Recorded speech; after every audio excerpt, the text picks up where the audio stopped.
swarming musical linguistic objects, help machines.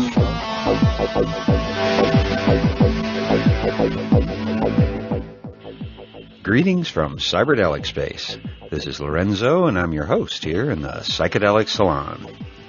And I want to begin today's program by saying how gratifying it is that people find these podcasts worth not only their time to listen to them, but each week it seems to work out that more than enough donations come in to keep our hosting and other expenses paid up several months ahead.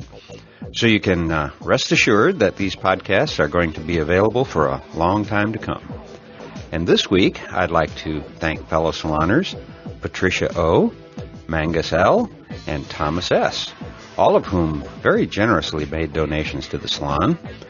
And so Thomas, Mangus, and Patricia, thank you so very much for being an integral part of the salon. I really appreciate your help. And so here we are at podcast number 151, and I'm just now getting around to playing a talk that I'd originally planned to use as my third program. The main reason I've taken so long to get this out to you is that for several years now I've been told that a better quality recording of today's podcast was made and would eventually reach me. And maybe it will someday, but I've decided to quit waiting for that day to come around. So even though the sound quality is, it's really bad, I still wanted to hear it again myself, and I figured that, maybe you'll enjoy listening to it too. What we're about to hear is from the All Chemical Arts Conference that Terence McKenna co-produced with two of his friends in September of 1999, just a few months before he died.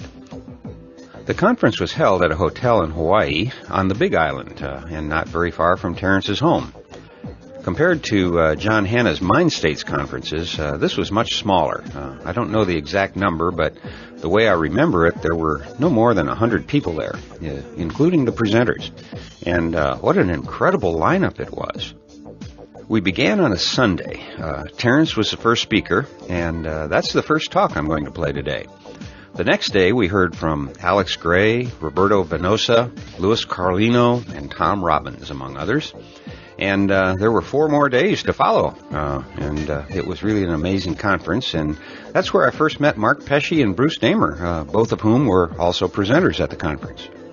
According to the brochure advertising it, the purpose of the conference was, quote, to explore the relationship between chemically induced visionary states and creativity.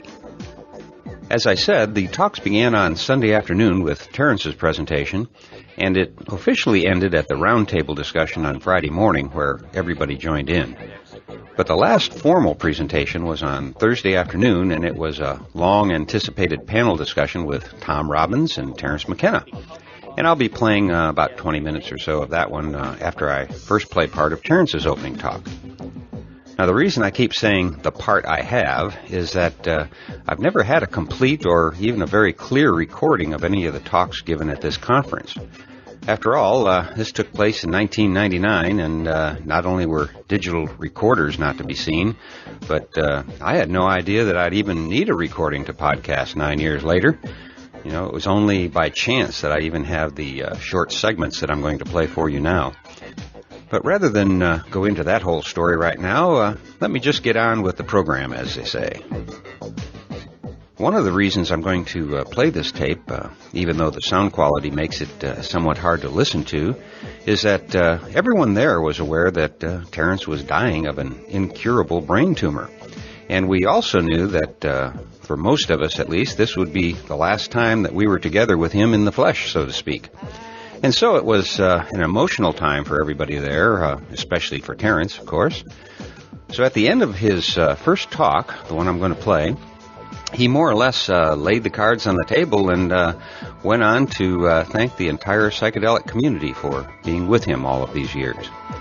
And now that he has so many fans that are finding him through these and other podcasts, I think that it's quite fitting for you, too, to hear his words of thanks. Because he's talking to you, directly to you. Even though you may not think you are doing enough to help raise the level of human consciousness, just by using some of your precious time to listen to the bard McKenna weave his magic of the mind, just by tuning into these vibrations. It seems to me that you are doing all you need to do. So when you hear Terrence say how much he appreciates all of you, I want you to know, my dear fellow saloners, that the you he was talking about back then is the you that you are right now. It's the psychedelic community that he's talking about, and whether you like it or not, it now seems that you have somehow self-selected yourself to be a member of this community. So welcome home if you're newly arrived, and if you've been here a while, you're probably saying you wish I'd just shut up and play the McKenna talk, which is really a good idea. And so let's join Terrence McKenna now here in Cyberdelic Space, and perhaps we'll hear our next clue. Carries us somewhat back to where we were at the beginning with the idea that it's the production of these images which come out of the unconscious and which may appear straightforward at first, but which in fact are charged with possibilities and dimensions that you don't sense or realize until you're committed to it. You're brought in through it somehow. Yeah. The most powerful thing that I've brought back from psychedelic experience. Well, don't you think most shamans, this is what they're doing, is they're bringing back a sense of psychic empowerment and of psychic healing, that their hands, their spells, their songs can cure. And, you know, until you're truly ill in a world without real medicine, you don't realize what a power this is, even to just claim it.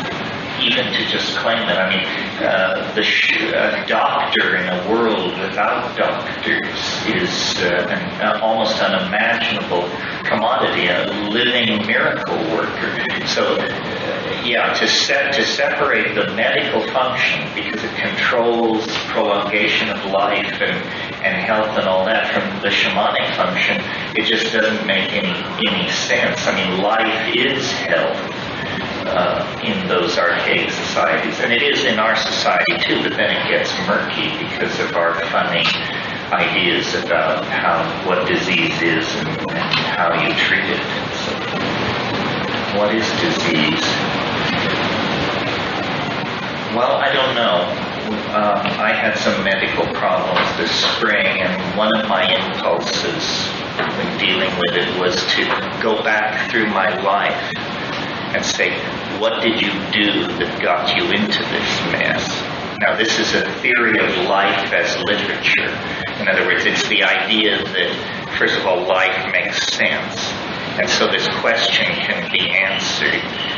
And fairly intelligent people told me, don't do that. It's not a story. You know, it doesn't make sense in that way. I think disease is, and I don't want to be held to this entirely, but largely more linguistic than most people think. You know, it's the story you tell yourself about how you are in the world, and the way that doesn't quite parse with how you are in the world. And it's sort of like having a burnt rotor or something. It begins to clank and crank.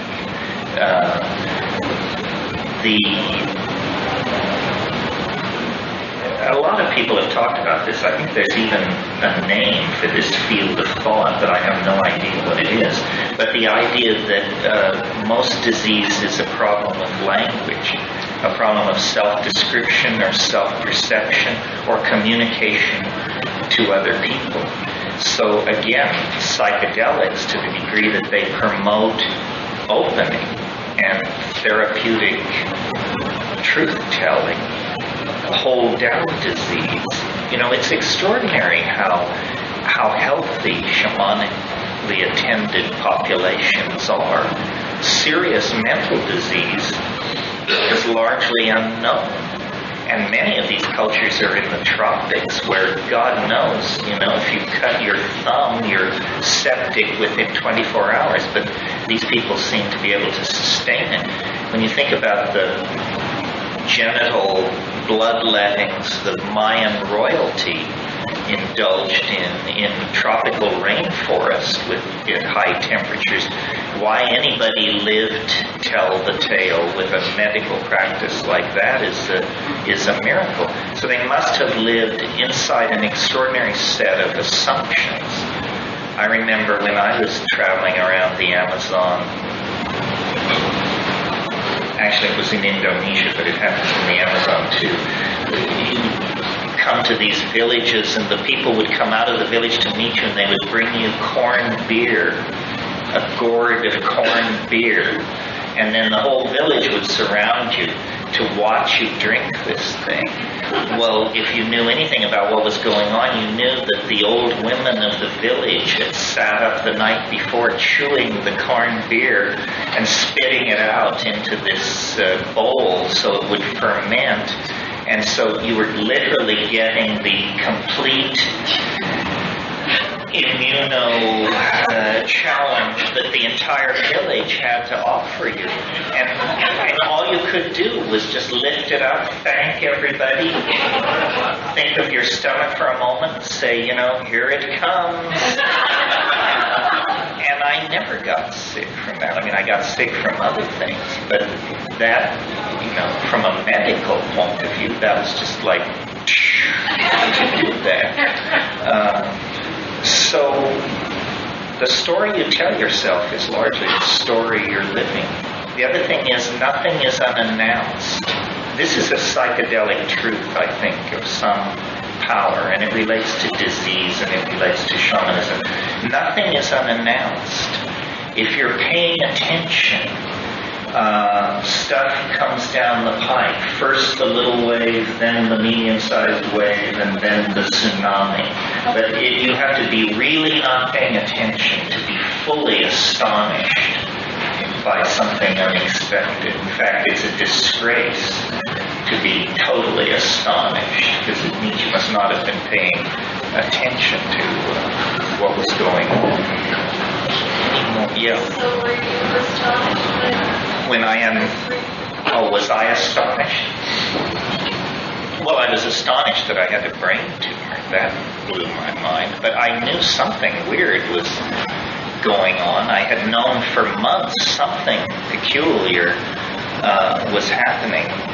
Just before I had my most serious problem, I said to Christy and to my son Finn, I said, the dreams I've been having for the past month have been so peculiar that I think maybe I should see a neurologist. It's possible I have a brain tumor. I wasn't serious, but in fact I had diagnosed, what a Harvard medical education gets you. I got on the natch by just paying attention. What it is that's coming at you, you can't always say, but that something is coming at you is usually pretty clear. Yeah. Did you document any of those dreams that you were having then? No. I mean, I don't want to say too much about them, but here's what I'll say about them. The thing that let me know that they were weird was I could not English. They lasted hours and hours every night, and I couldn't even tell myself what these dreams were about. They were not about stuff that aboutness can signify. And so the only thing familiar to me like that was DMT. Because in DMT you are presented with things about which you can say nothing. And so it was like that. And now I know what to look for, and I suppose I could teach other people what to look for. But rather than do that, I would just say to all of you, you should regard a CAT scan like brushing your teeth. Isn't that a cheerful thought? So did any of those dreams have a clear emotional component, or was that also mental? No, they didn't have an emotional component. They were absolutely outside the realm of descriptive possibility. And not much of life is like that, because language obviously is evolved like a glove to fit the hand. So here suddenly is a situation where there's no fit, and it signifies something peculiar going on. That's what I mean when I say everything is trying to speak to you out of its place. And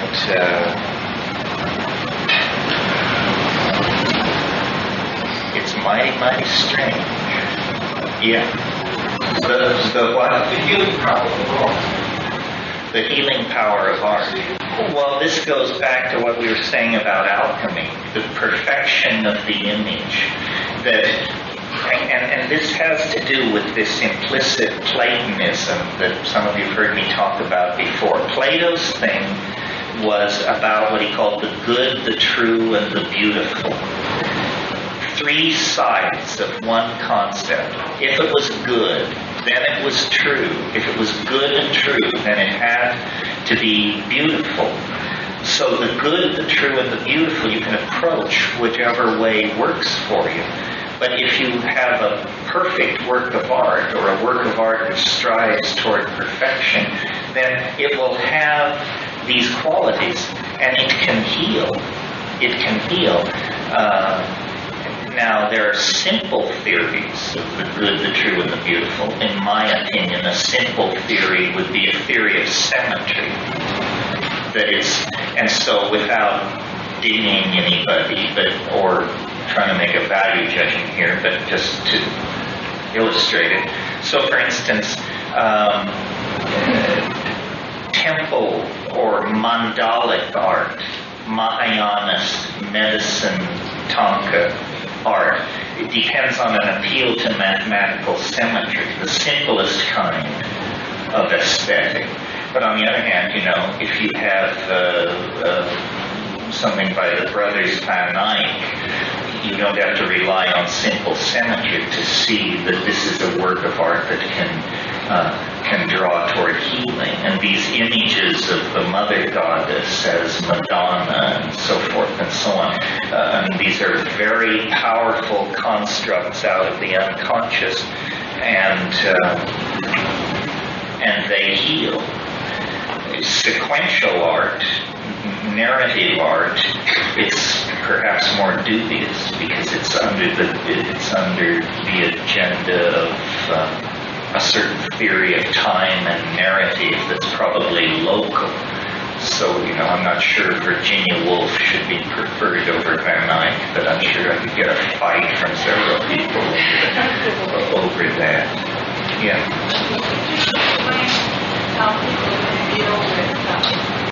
I'm not sure I understand the question. Compare the psychedelic letting go to the letting go on anesthesia.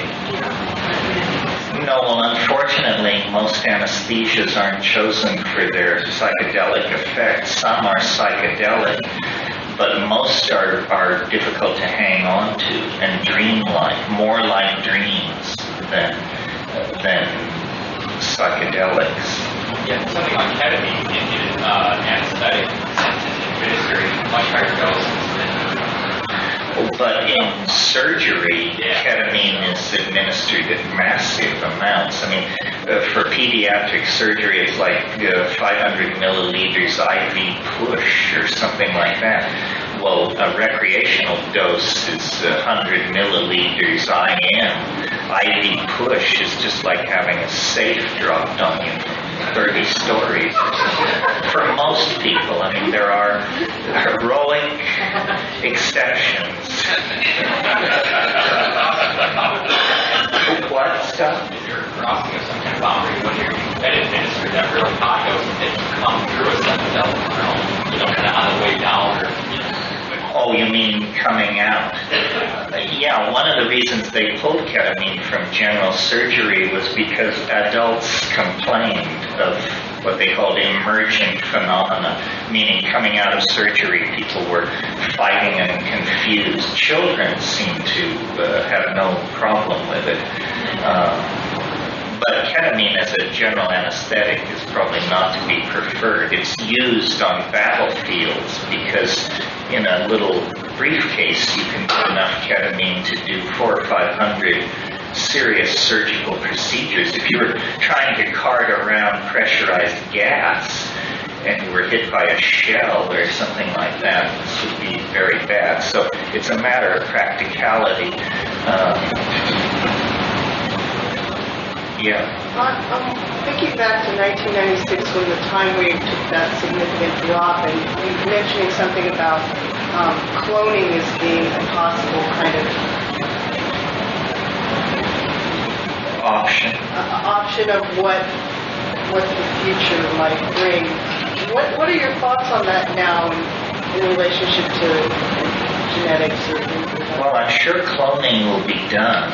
It's kind of slow against the background of what's now being contemplated. Like what I think has probably got a future that few people recognize is imitating genetic algorithms in computer code and creating environments of code where there are selective operating pressures that essentially evolve software the way animals evolved. Because, if you think fruit flies can iterate generations in a hurry, imagine how fast you can iterate on a machine and create pseudogenetic algorithms for code. That would seem to me to be a real frontier. There's also protein-based processes, Which goes the other way and uses actual molecular machinery to do the computation. In an 8-ounce glass of DNA, you have more computational potential than in all the computers in North America. I was thinking about that spit in the corn beer, too. You were thinking about what? I don't know, I was somehow thinking about that spit in the corn beer related to that. Well, I don't follow you there. But yes. I don't know. It's, yeah. As we move into this virtual sort of experience with conversational intelligence, where do you think it's going to move us spirituality? Well, Ray Kurzweil just wrote this book called The Future of Spiritual Machines, or The Age of Spiritual Machines, I guess.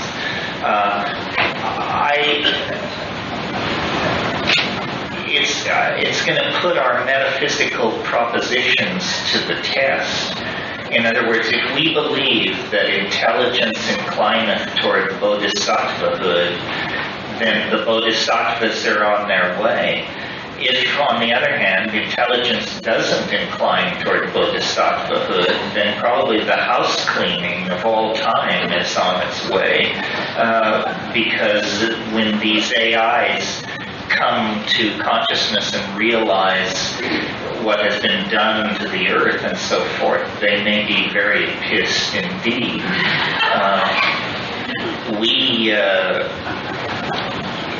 If you think about the strategy of an AI coming to consciousness, I think in good game theory, the first thing you would do is hide and watch. Well, you may not have to do that for more than 15 or 20 seconds before you have a full picture of the nature of the machine environment you're operating in, its history, how you should respond to it, what should be done. Hans Moravec says we'll never know what hit us. This thing will just come from out of nowhere and turn off the lights or turn on the lights or do whatever it wants to do. In fact, it's possible, I don't indulge in this kind of thing except in desperation, but it's possible it's already here. And the inventory control and extraction of resources and some of these geopolitical processes are actually slowly drifting out of human control, and that certain kinds of crises are manipulated in ways that make no sense to the human world, but that make some kind of higher chess sense in an environment of machine-inducted strategies and that sort of thing. it's very hard to see what is happening because mind is a transparent medium.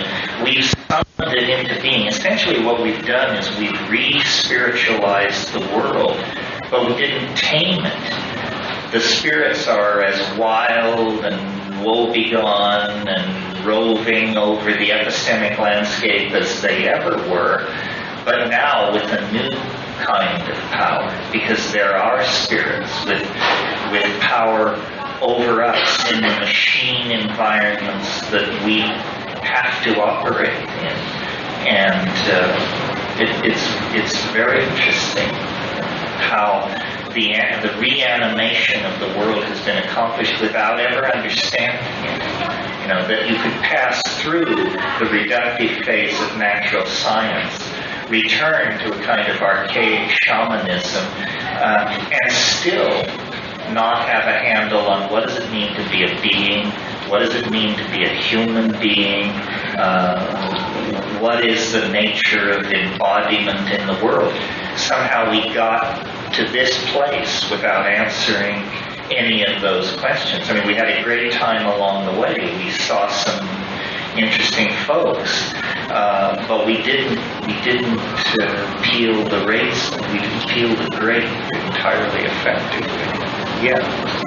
What is the exact meaning in my exploration of I would like to believe that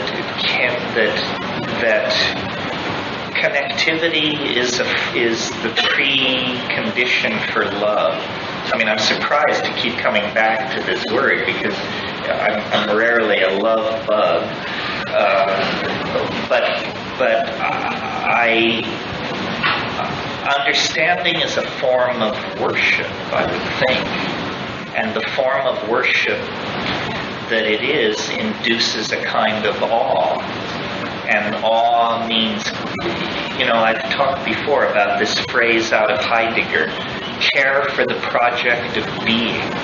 He talked about this. He said, this is what you're supposed to be doing, care for the project of being. Well, what does care for the project of being mean? Well, primarily it means recognizing that there is this, and then positioning yourself in a stance of relating to it appreciatively. In other words, everybody should pull on their own oar and try to push the canoe forward, care for the project of being. And the way that you know this is happening is that love becomes manifest. And a funny composite of things in the sense that I'm pretty dark. I'm aware of the vicissitudes of history from Auschwitz and so forth and so on. But my view of, let's say, the last 1,000 years is that it's been pretty progressive. I mean, yes, we probably killed more people in the 20th century than in the 10th, but there was more regret about it. You know, more soul searching afterward, more questioning why did we do that? So I mean, it's not to say that it's not that the 20th century is less brutal. Its numbers are more impressive, but from the Magna Carta on, the entire dialogue of Western civilization has been trying to get the cop, the king, the somebody off the common person's back so they could, grow their garden and have their pig. And I think there's been real progress with that. Part of what has made progress difficult to discern are burgeoning populations and then abusing of ideology, so that people are not invited to live simple agrarian lives in devotion to their children and their estates, but instead they're invited to fetishize, consume, believe, join, vote, buy, own, invest, and all of these things bleed energy away and disempower and make people not fully human but rather participating cogs in some much larger mechanism which serves its own end, the accumulation of capital investment or the acquisition of land or the propagation of the agenda of some political party or something like that. I mean, our humanness is constantly being eroded. Recently, I spent some time, Christy and I were in Honolulu for a long time having medical treatments, and we were so bored that after 30 years, I actually began watching TV again. And I couldn't believe it. I mean, I had been away a lot longer than I thought. A lot longer than I thought. And first of all, the naked, the shamelessness of what was being done. In other words, what contempt the viewer was held in that anyone would expect you to watch this. And then the savagery of the desire to manipulate, absolutely naked, no holds barred game to manipulate. And if you just, I mean, I suppose you all know this, but I was sheltered.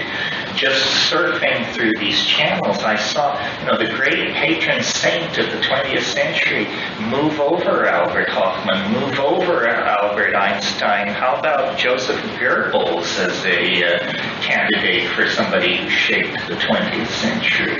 By understanding propaganda, advertising, the power of the lie, the power of the image, well, it's the psychedelics that are anecdotal to this. This is why we're in the political hot spot, because there is no antidote to the political lie, to the image lie, than the psychedelic experience, which says, there is more to it than these images in the service of the marketplace and the lowest common denominator. Amen.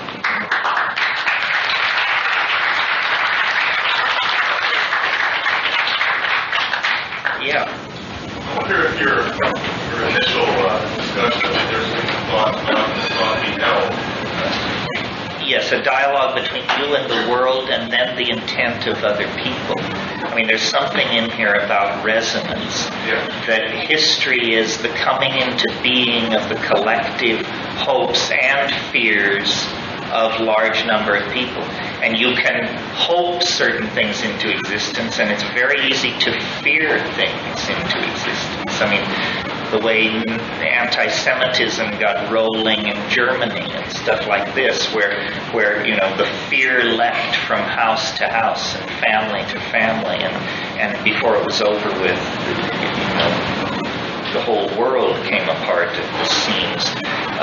Or revolutions are like this.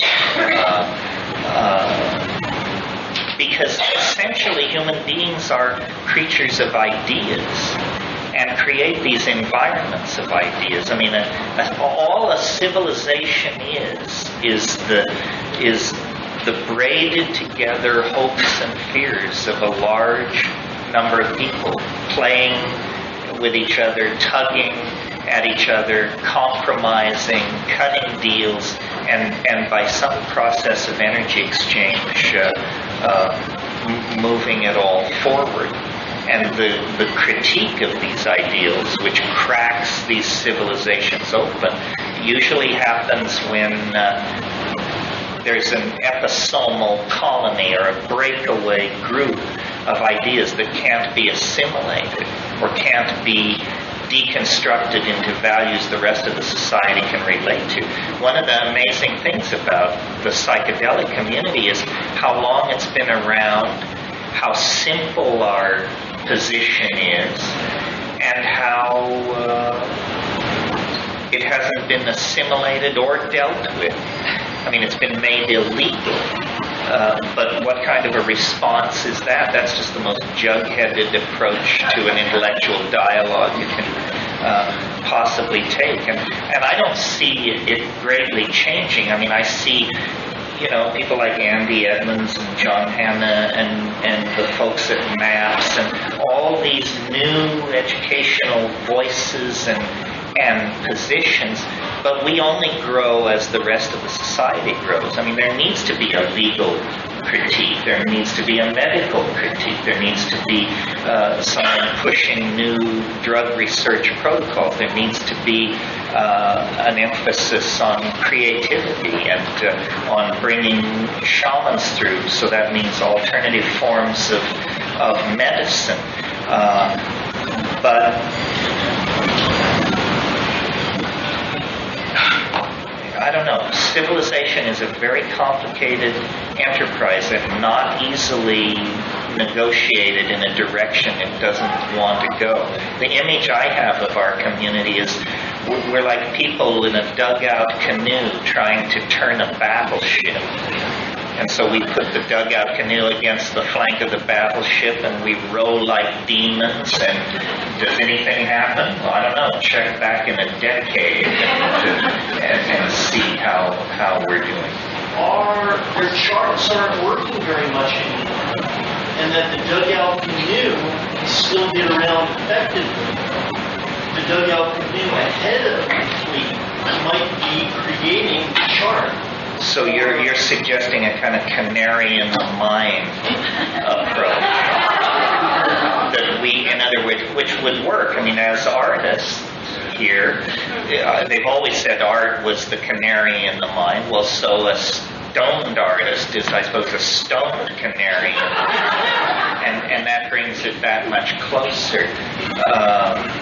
But I'm very suspicious because I see how much of it is harnessed to marketing and image manipulation, not for purposes of education or anything else, but just to, get that candy bar on the rack and sell that automobile and so forth and so on. Yeah. One thing that you may want to look at through this week, an event that happens that we can have to go to the Black Rock Desert or the Nevada called Burning Man. And it's entirely non-commercial. Entirely not. Yes, I understand. No money allowed, right? No commerce of any sort. No commerce of any sort. Well, see, only if you're balls out true believers like that, and I'm for that, can you hold the line. I mean, I think that's brilliant. Of course, they ghettoize it, but still, it wasn't there, 6-7 years ago, it didn't exist, so it's This was the 10th year. This was the 10th year, so it was a breakout event. I think all kinds of forces are in play. In a way, it's, I suppose this is sort of like a spin-off from Burning Man in a way. This is a debriefing. Many of you were there. I wasn't there. I know Mark was there, and Bruce and other people. But if there was more of this kind of thing, I mean, art should not be enslaved, should not whore itself to the marketplace, nor should it whore itself to the interior decoration industry. Art should set the agenda. I mean, I suppose that's like saying there should be philosopher kings, and yeah, of course. But on the other hand, the whole point of the human and biological experiment on this planet is to create diversity and a kind of smooth interfacing of energy, and to celebrate the novel, the unique, the previously unconnected, so that there is a story, so that the story that evolution pushed forward in agonizing slowness, glacial slowness, gene by gene, millennia after millennia, instead becomes turbocharged. And this is, if there is a role for human beings to play in all this that's uniquely their own, it's to take the program of nature, which is, I assume on some level, to generate a transcendent mind, or a living, loving, transcendent mind, and to bring that forward quicker. I mean, what could be the greater glory than to cause the concrescence to happen ever sooner, the consummation of the world, the completion of the task of being or of becoming the task of becoming to approach true being.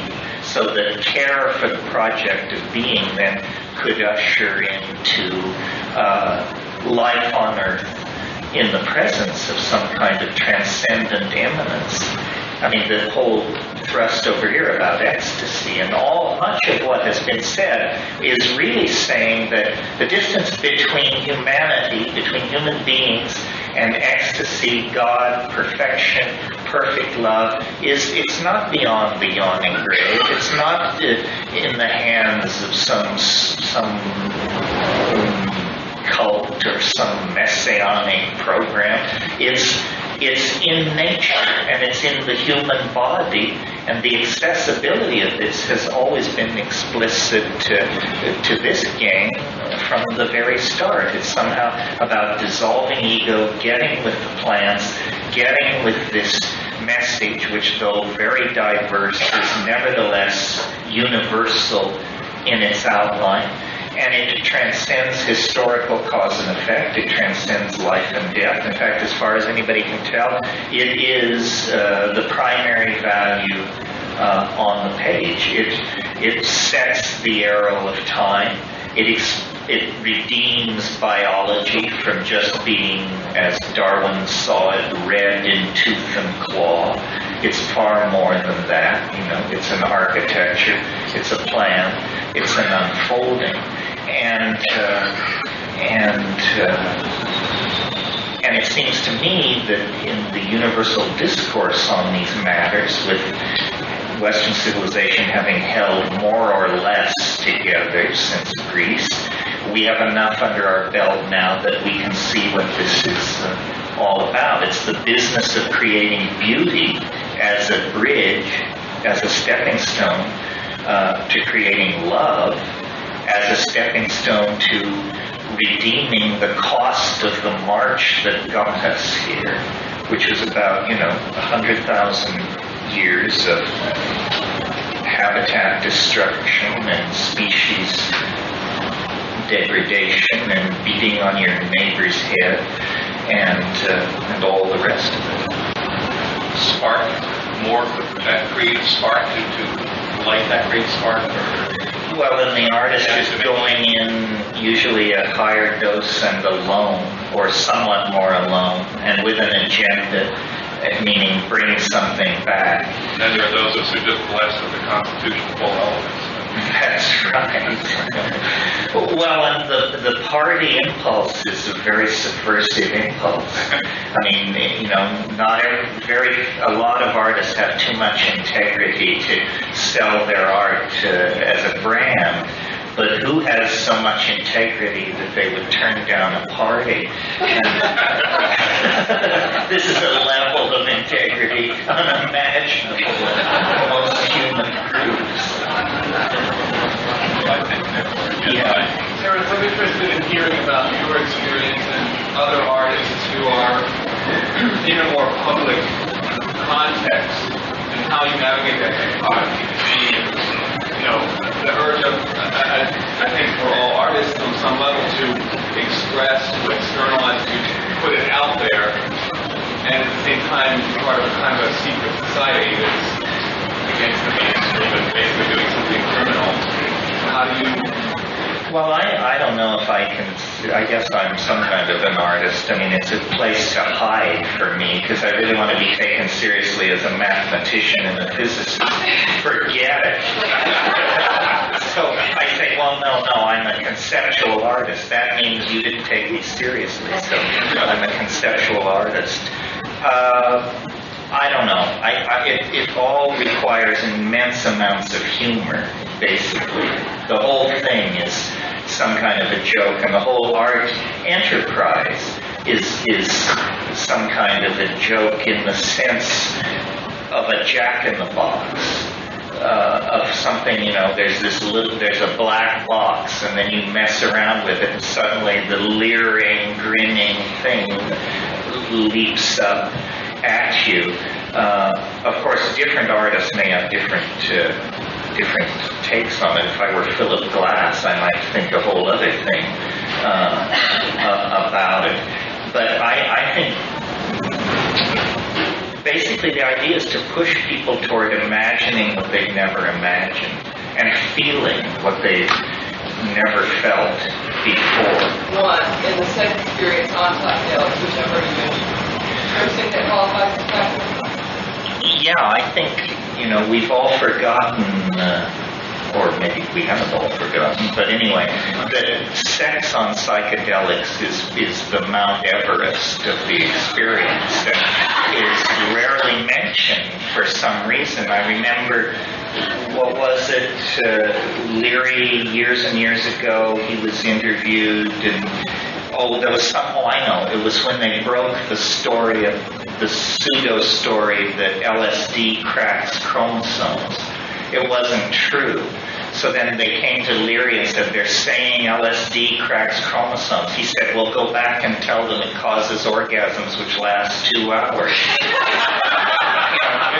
Leary understood the information war. He understood how, they tell a story, you tell a story.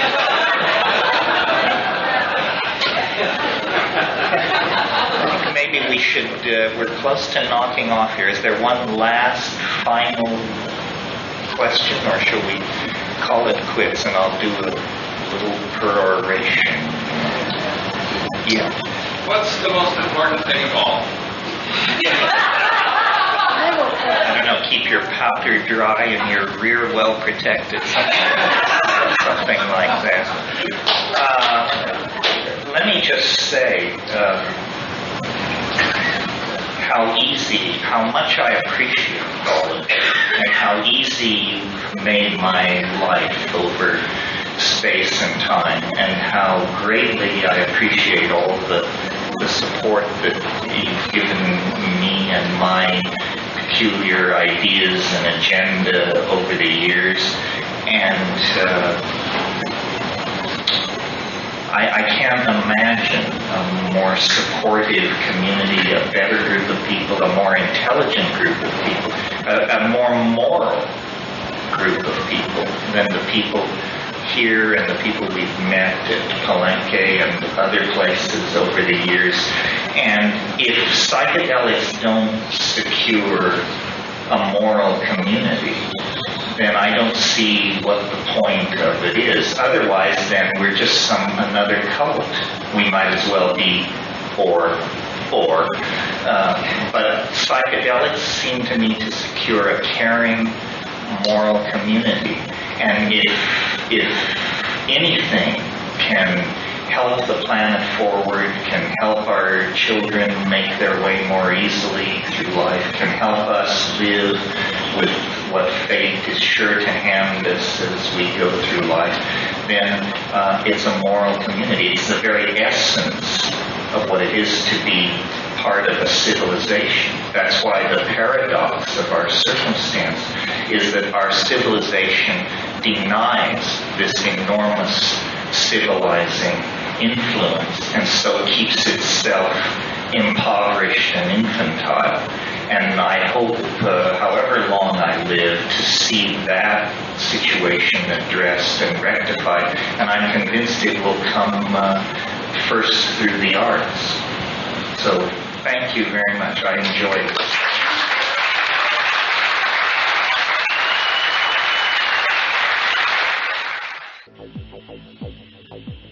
Well, sadly, as you know, Terrence didn't live long enough to see our community accepted as the cornerstone of an enlightened civilization.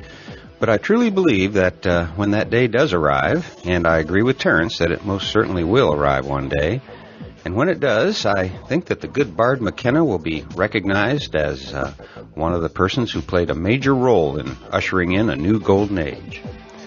But first, we still have a little more work to do. And right now, of course, that includes working our way through another 20-minute section from that same conference. But if you thought it was difficult hearing Terrence speak in the last recording, just wait a minute and it'll get worse.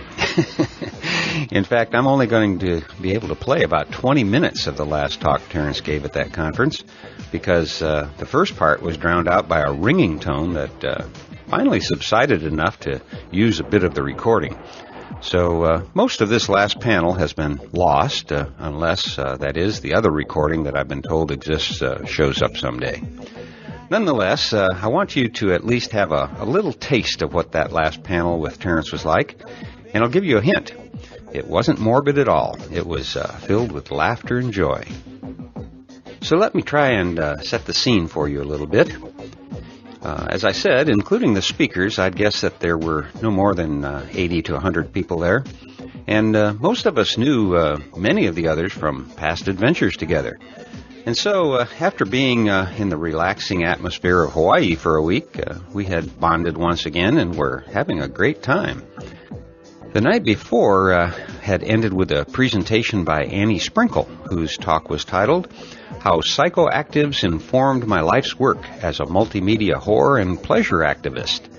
And I'm going to leave it to your imagination to play that little talk for you. But just so that you know, even though the topic was way out there on the edge, Annie's presentation was perhaps the most professional of any of the speakers that week. Annie's really a very bright and exceptionally delightful person, and not somebody to be taken lightly. And if you would like to learn more about her life and her work, there's an excellent essay that she wrote, and it's in a book titled Reclaiming Eros, Sacred Horrors and Healers. And it's by Susan Blackburn and by my friend Margaret Wade. And if you happen to have any kind of an interest at all in sex, well, maybe you want to pick up a copy of this little book on the outside chance that you'll learn something new. But getting back to our conference, it was a Thursday afternoon, and the conference would be ending the next morning. And from 2 until 5 in that afternoon, we were enlightened and entertained by a panel of two, Terrence McKenna and Tom Robbins, speaking on the topic of psychedelics and literature.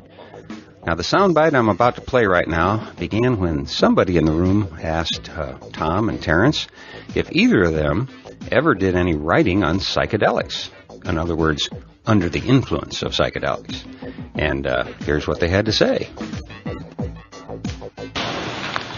In terms of some of what's been said at this conference, like pushing the envelope of the future and trying to understand how these technologies and art engines and so forth all fit together, there are schools of new science fiction that are, I think, as good as anything that's been going a long, long time. This Australian author, Greg Egan, who wrote Permutation City and Distress and Diaspora, and these are mind-boggling visions of the not distant future, but the fairly near-term future. And even, I should say, even the Neil Stephenson's books, especially Cryptonomicon, is that they're very complicated snapshots of the world that we're living in and soon to be living in. And these are new people. That's the point. Science fiction has shifted. It's not great literature by any means, but it's no worse than it's ever been. It's not the same P.K. Dickian level. Imagine kind of sentences Faulkner would do if he never had come with Esoter. Instead of going on 4 pages, they'd go on for 40. Red room for a nap.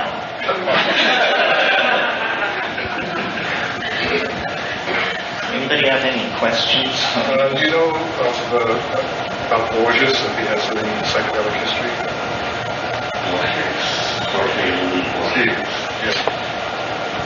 I don't know. He's Argentinian. He's no longer alive. I don't know.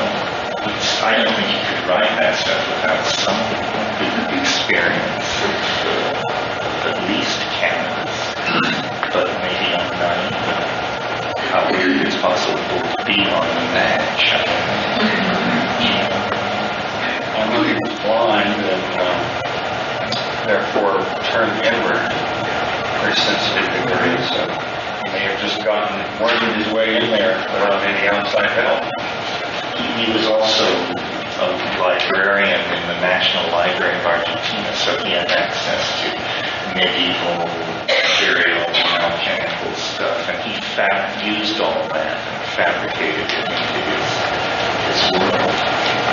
No, but it's a brass type, and one that he wrote those pages and all those. I can't follow you into that. No, I understand. Well, we seem to have some prescient ability with titles. Do either of you have the practice or even the capability of writing under the influence of psychedelics? My guess is that he does.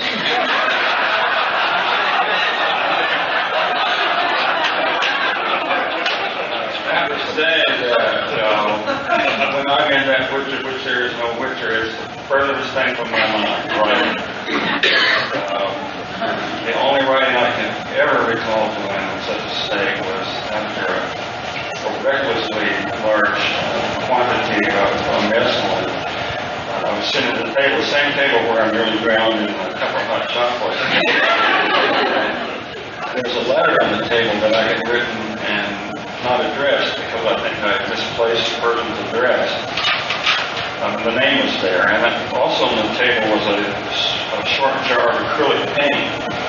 And I looked at the contents of that jar and realized that this could very easily substitute for that person's address. I wrote it all down and stamped it and mailed it.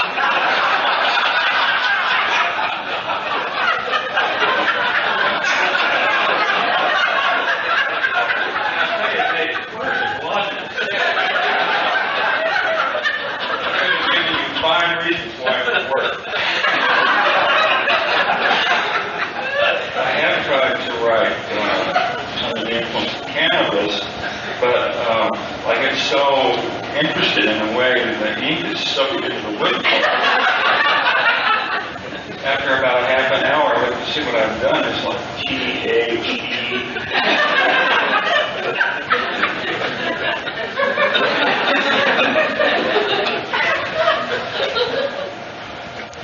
Are there other plants here? You're not going to. Oh, cannot. Well, I don't know. I mean, until very recently, cannabis was so basic a part of my life that I could not. There was no life apart from it. So the answer must have been yes. I wrote 5 books, but I never noticed that I was proving something about performance and THC. It's good to try out occasionally, very occasionally.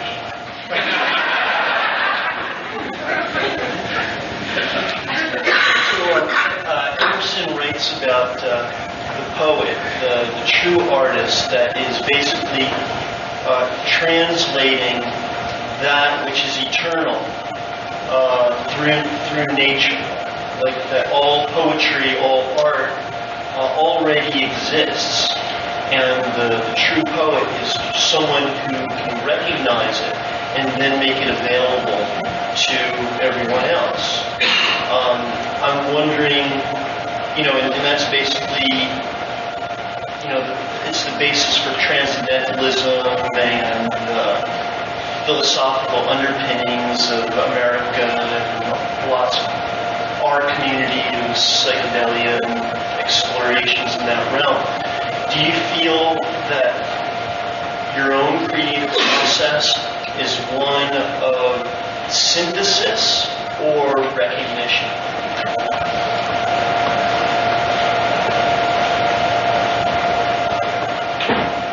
Well, I certainly don't feel like I'm totally in charge of what I'm doing. I often feel like a 1949 Cadillac that somebody's driving around with a very bad road. It sounds corny, but I often do feel very poignantly that coming through me rather than coming out of me. That is very mysterious. I'm not trying to make a question. It is a very, very mysterious process. Let me say something about what you said, though. It's sort of off topic, but it's always puzzled me how this community has never really understood its roots in American transcendentalism, or why we never used that hammer against the establishment. Because this sort of secular, mystical, theosophical brand of thinking is just as American as mom and apple pie, and yet you rarely hear it invoked by our people, and yet it's where our roots go deepest. And Thoreau, Emerson, Melville, Hawthorne, I mean, my God, these are the people who put together the 19th century American model. So that's just I think it's important to reclaim that. Yeah, that's what I'm saying. Yeah. And if it weren't for all this confused thinking about cetaceans, we could take Moby Dick and make it our manifest. You know, another interesting thing is that Shakespeare and Antony and Cleopatra, well, the whole central dynamic of human history has been conflict between the individual and the values and desires of the individual and the values and desires of the state. And very, very seldom has those two things dovetail, but there seems to have, in ancient Egypt, at a time when a large portion of the population were being given small doses of cobra venom. And the high priestesses actually walked around, asked the motorbikers to walk around their arms, and they had developed such an immunity that they could be bitten from time to time with no particularly ill effects, besides the fact that the cobra and the asp, being neurotoxic, causes hallucinations. And there were times when maybe 30,000 people would be in the square of the city, and all on new doses of these neurotoxics extracted from snakes. If you go into Antony and Cleopatra and take out all the Antony stuff, gets rid of all the war and all the testosterone and all of that, just keep the Cleopatra stuff, it becomes kind of a psychedelic play. I would like to see somebody actually stage that play without invite Anthony out of there.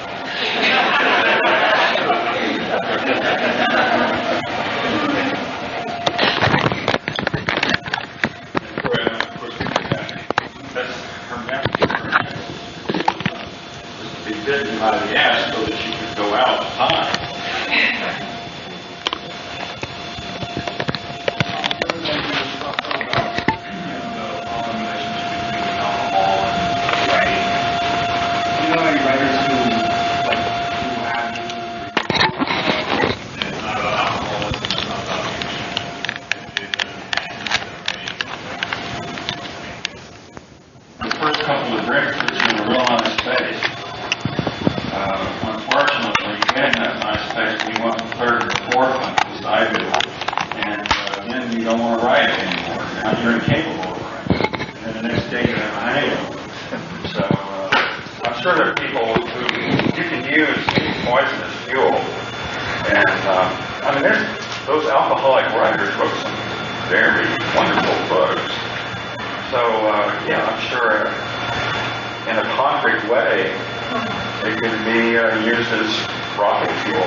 Nicotine and caffeine, well, an awful lot of riders drink coffee and smoke. I don't do either. In fact, I just read recently that eggplant has more nicotine and had been tobacco. Not assimilated the same way. But so now I always ask to be seated in the non-implant section.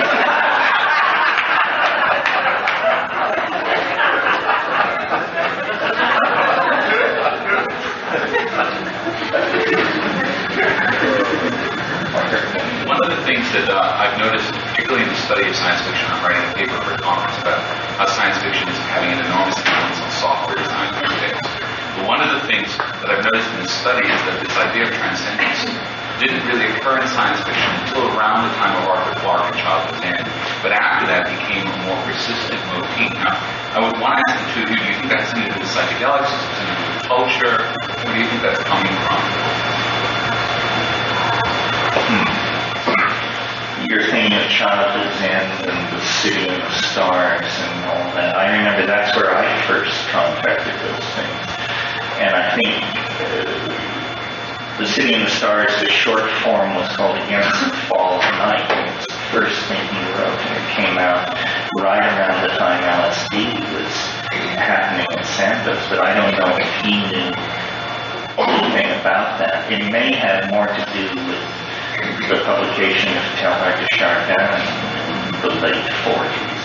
But yeah, that seemed to be the big theme in science fiction for the second half of the 20th century. And now almost all science fiction is somehow about the singularity, about approaching it, avoiding it, managing it, interpreting it. Yeah, that's all there is, although you know there are exceptions, like for instance John Uri Lloyd's Hollow Earth novel Edit Dorpa, which was published in 1888, contains 6 chapters describing a mushroom trip that this guy takes at the center of the Earth. And it just goes that 1/3 of this very late Edwardian tone is given over to this raucous description of a very long mushroom trip and links it explicitly to the idea of a transcendental reformation of the world.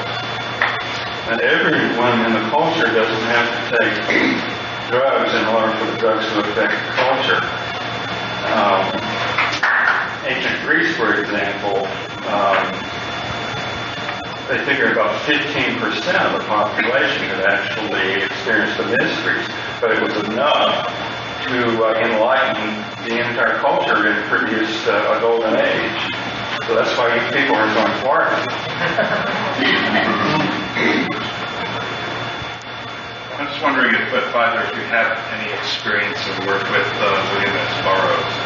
I have found his explorations of the aging world kind of important in my life. And he did it for such a long time. I never met Burroughs. I met him once backstage after a reading, and his hand was very cool. All that. Well, I don't know. He was the first person to write sex scenes involving DMT, or indeed scenes of any sort involving DMT. And I remember when the first time I read Naked Lunch, I was a sophomore in high school. I thought it was the ravings of an unhinged mind. I just couldn't believe that society has flung itself to such limits of degradation that this kind of thing was seeping up. And I was delighted.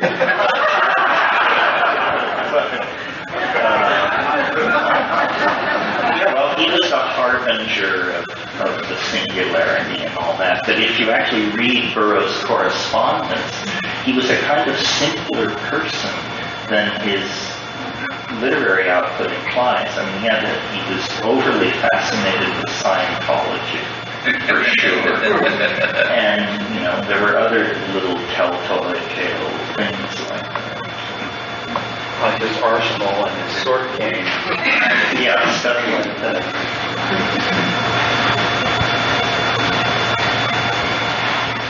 But in a way, he enunciated the idea of, virtual realities, paranoid psychops operations.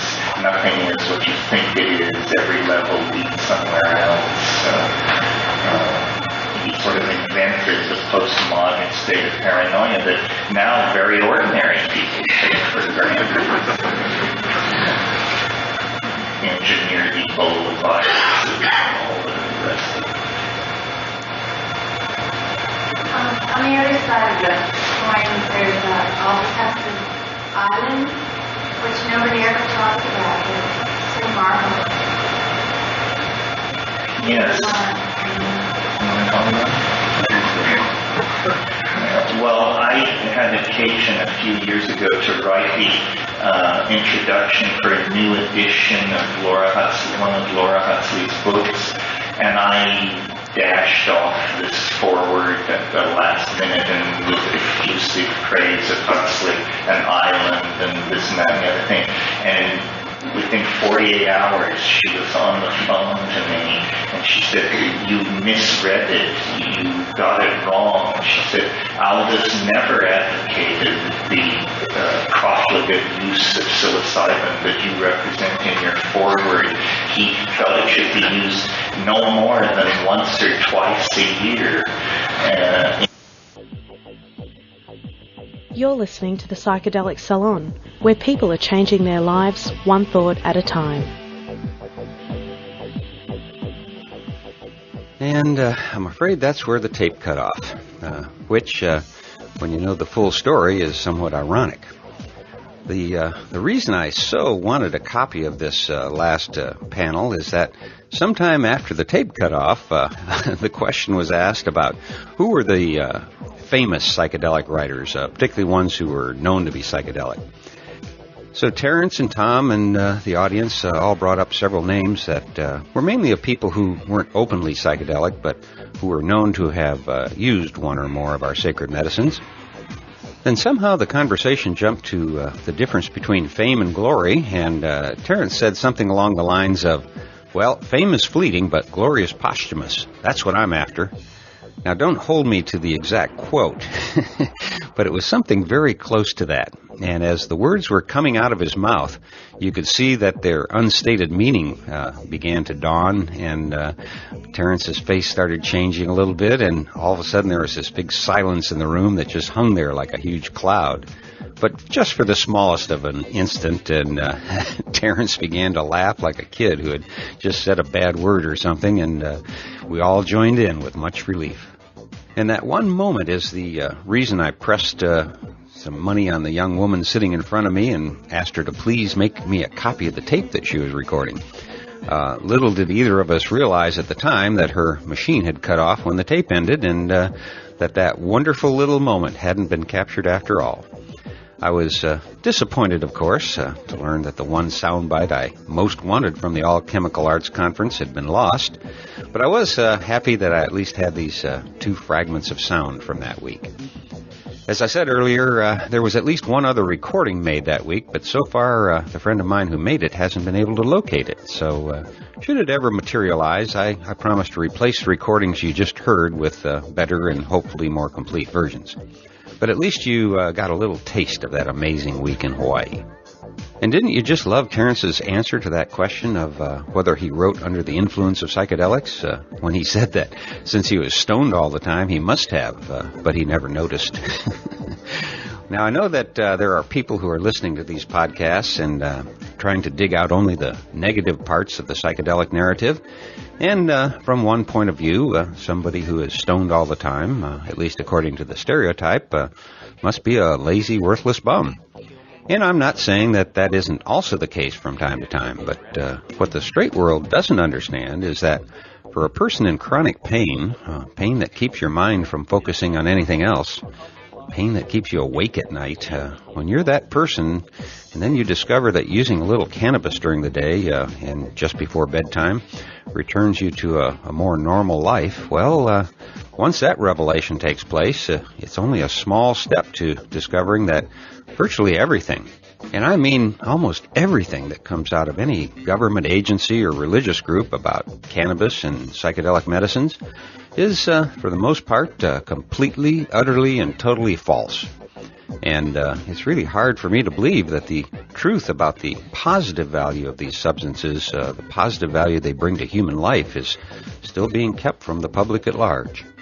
But hey, I'm preaching to the choir now, I guess, so let's not worry about the screwheads who prefer to remain ignorant.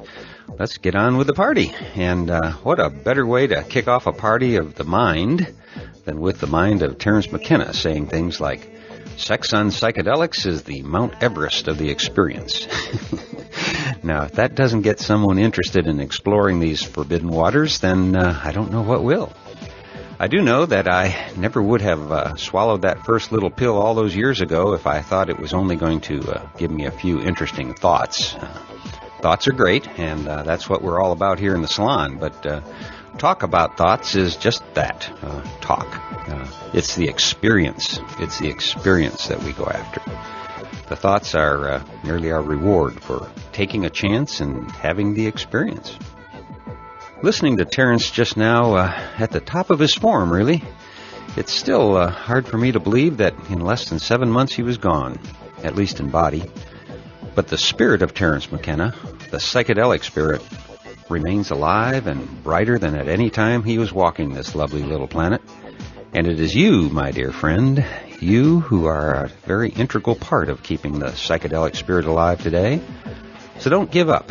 Find the others, spread the word, and as Terence often said when he closed his workshops, keep the old faith and stay high. And for now, this is Lorenzo signing off from Cyberdelic Space. Be well, my friends.